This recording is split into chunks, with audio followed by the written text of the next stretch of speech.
Reaction studio کے تمام دوستوں کو خوش آمدید کہتے ہیں۔ آج ہم ایک اور مشہور ترک ڈرامہ جلال الدین خوارزم کے بارے میں بات کرتے ہیں۔ جلال الدین خوارزم علاؤالدین خوارزم کا بہت بہادر بیٹا ہوتا ہے۔ جب علاؤالدین خوارزم اپنا مشہور سپہ سالار تیمور ملک چنگیز خان کے پاس بھیجتا ہے تو جلال الدین بنا اجازت تیمور ملک کے ساتھ چنگیز خان سے ملنے چلا جاتا ہے۔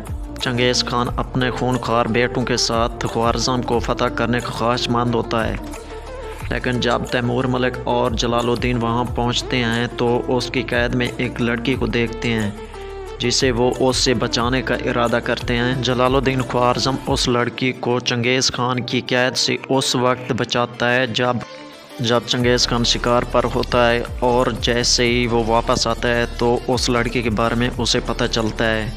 اس وقت جلال الدین خوارزم اور اس کے جو ساتھی ہوتے ہیں، جو اس کے وفادار سپاہی ہوتے ہیں، وہ اس لڑکی کو چنگیز خان کی قید سے نکالنے کے بعد کسی محفوظ مقام پر پہنچا دیتے ہیں۔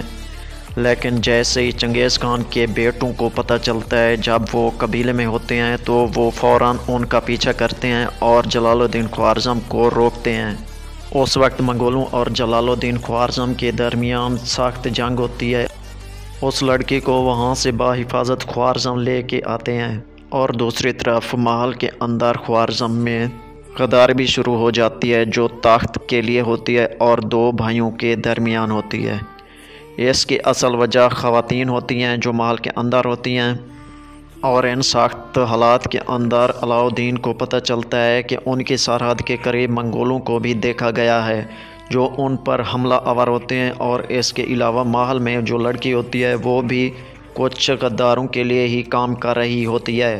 جن منگولوں کو خوارزم کی سرحد کے قریب دیکھا جاتا ہے، ان کا جو سپہ سالار منگول ہوتا ہے وہ چنگیز خان کا بیٹا ہوتا ہے، کیونکہ وہ جلال الدین خوارزم سے بہت ناراض ہوتے ہیں کیونکہ اس نے ان کی قید سے اس لڑکی کو رہا کیا اور وہ ان سے بدلہ لینا چاہتے ہیں۔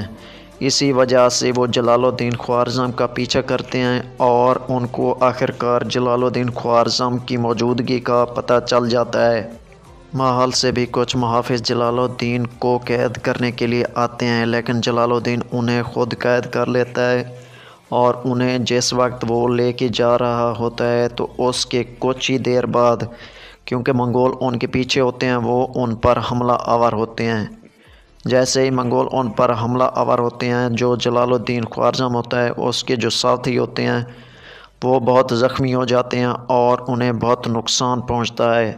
محل کے کمانڈوز جن کو جلال الدین خوارزم نے قید کیا ہوتا ہے، اس حملے کے دوران بھی ان کے ہاتھ پاؤں کھول دیتا ہے، اور وہ بھی اس کا بھرپور ساتھ دیتے ہیں۔ جلال الدین خوارزم کے جو پیارے سپاہی ہوتے ہیں وہ اس لڑائی میں شدید زخمی ہوتے ہیں، ان پر تیر سے وار ہوتا ہے اور منگول اسی وقت بھاگ جاتے ہیں، اور یہ صورتحال جلال الدین خوارزم کے لیے انتہائی خطرناک ہوتی ہے، کیونکہ اس کے جو ساتھی اس پر جان نچھاور کرتے ہیں ان کی جان خطرے میں تھی، اور اس نے جلال الدین خوارزم کو بھی سخت پریشان کر دیا تھا۔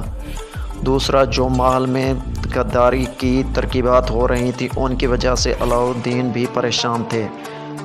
حملہ کرنے کے فوراً بعد ہی منگول وہاں سے بھاگ جاتے ہیں۔ جیسے ہی منگول بھاگ جاتے ہیں تو جلال الدین خوارزم اور ان کے جو ساتھی ہوتے ہیں، جو زخمی ساتھی ہوتے ہیں، ان کو کسی محفوظ مقام پر وہ لے جاتے ہیں تاکہ ان کے جو زخم ہوتے ہیں ان کی علاج کیا جا سکے، اور اس صورتحال نے جلال الدین خوارزم کو بڑی مشکل میں ڈال دیا۔ اس کے ساتھ ہی اس ویڈیو کا اختتام کرتے ہیں۔ خدا حافظ۔